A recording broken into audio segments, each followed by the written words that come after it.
There's so many roller coasters opening for the year of 2024. So I got that big list and narrowed it down to the top 5 that I am most excited about.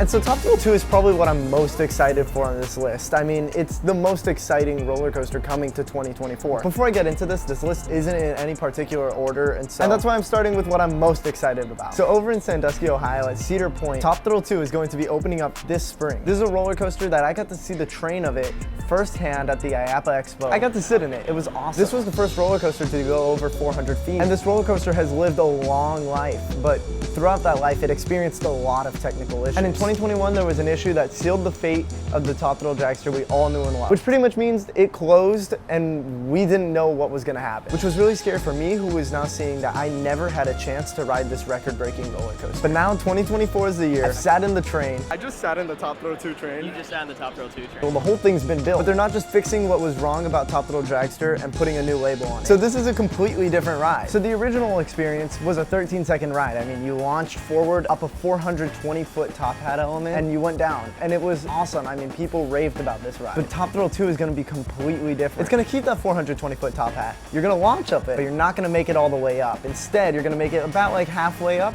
and then go backwards and launch up a 420-foot backwards spike, which is just like, I can't even begin to think how crazy that is going to feel and be, being 420 feet up with just a lap bar. I mean, I sat in that train, it's not restrictive whatsoever, and that's just gotta be like terrifyingly awesome. And so once you're up there, 420 feet up on this backward spike, you gotta come down somehow.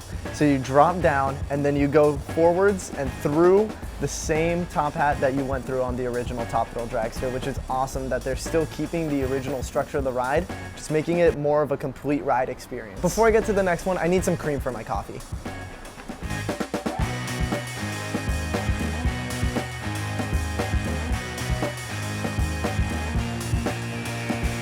Okay, next up is Hyperia. I feel like Top Thrill 2 is the most hyped, most talked about roller coaster for 2024. And I feel like Hyperia is that, but for the United Kingdom. First of all, this ride is going to Thorpe Park, who hasn't received a new roller coaster in 12 years, which is just wild to me. I mean, I swear, here in Florida, we're so spoiled that we get a roller coaster every year. And then even then, we complain about it. We're so spoiled. Hyperia, this ride is breaking records. This is going to be the tallest roller coaster in the entire UK. And that height record is a record that's been held for 30 years in the UK. And so, this is a big deal. I guarantee you've never ridden something quite like this ride. Just the drop alone, I mean, look at this. It has a curved drop, which isn't uncommon with roller coaster rides, but a curved drop like this one is. See, normally like you'll curve like to the right or to the left, but it'll be like a 90-degree turn. This one you turn like a solid 180 degrees and you go like under the lift hill. It's a strange ride. I've never seen a ride quite like this. Looking at the construction, there's all sorts of wacky elements on this thing. There's like a weird stalled out like dive loop type of thing. Looks like it hangs you there forever. This outer banked airtime hill, which just looks like pure insanity. I mean, I don't even know what riding this would feel like, but I just know it's gonna be awesome. And I mean, it's been my dream to go to the UK to ride some of their roller coasters. Their theme parks are beautiful and they have some of these awesome rides that you can't really find anywhere else. Unfortunately, it doesn't look like it's in my plans to make it to Hyperia in 2024 or any overseas park. I don't make too much money off of YouTube. You can change that by subscribing. But now, as if I needed another reason to go to the UK, here's Hyperia. I need to mix this cream in like really badly. It's not that good.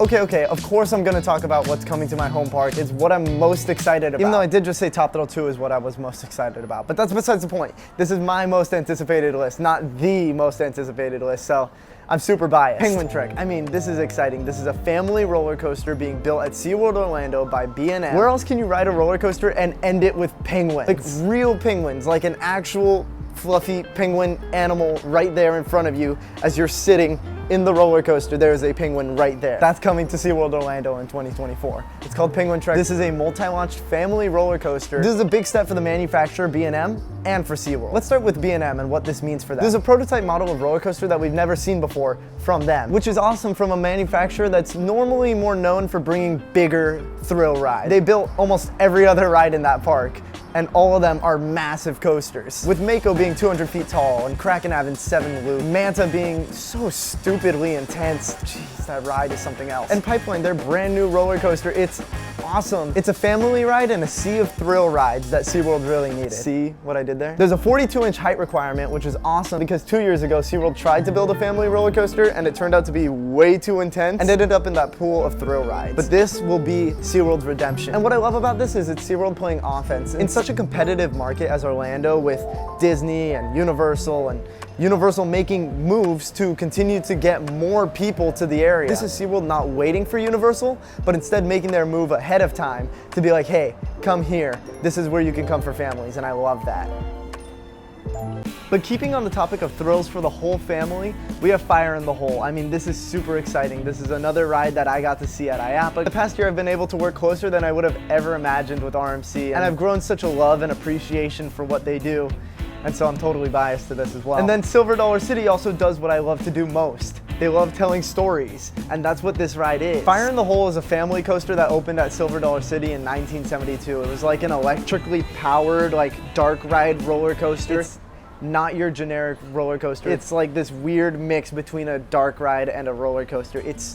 It's really unique. But this ride reached the end of its service life, so Silver Dollar City called it RMC, and now they're partnering to keep this ride alive. And what's super awesome about this is that the original story of the ride is all based about this arsonist gang that's like setting these fires, and you're chasing these bad guys through the town. And it's a true story, and they're honoring that story and preserving that story just like RMC is preserving this ride. And so I love that they're preserving, and I can't wait to experience it for myself. So this honestly, to me, just seems like a partnership that was meant to happen. Now I gotta find a way to actually get to Branson, Missouri. Where even is the nearest airport? Siri, what's the fastest way to Branson, Missouri? Okay, number 5 on this list is Circuit Breaker. This is going to Coda Land, and this is America's first tilt coaster. If it gets done. There's some weird stuff that's been going on with this theme park. Coda is like the center for racing in Texas. I mean, there's a racetrack like right there. The racetrack hosts Formula 1, Grand Prix, NASCAR. It's a big deal, and they're building a theme park right outside of it. It's super strange. It kind of looks like they're building like some sort of like carnival out there. They don't have any massive rides, and so it's like kind of just some small little things put here and there. Until now, see what they have in the chamber is 2 amazing rides. One of them being Circuit Breaker, the one we're talking about. This is America's first tilt coaster. There's only one tilt coaster out there. This is a ride where you get up to the top. Instead of just going down the drop, the track actually moves 90 degrees and you drop. It's so weird. But this racing themed ride being built right next to the racetrack, you're gonna dive down and you're gonna experience 3 high-speed inversions. There's gonna be a lot of airtime moments and a lot of fun twists and turns, just like a lot of the other roller coasters built by the manufacturer of Vekoma. I don't really know too many details about Circuit Breaker or Coda Land as a whole. It's kind of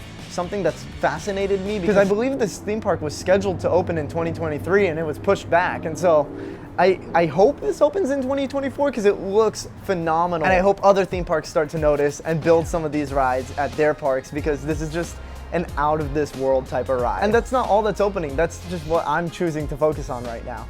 There's so much more. There's Phoenix Rising, there's Iron Menace, there's this Hot Wheels roller coaster. There's Good Gravy at Holiday World, which I can't wait. They're literally building a roller coaster about gravy. I think 2024 is gonna be a great year for the whole family. There's gonna be big rides like Top Thrill 2 and small new family rides.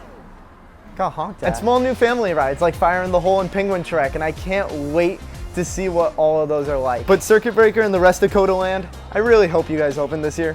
Please.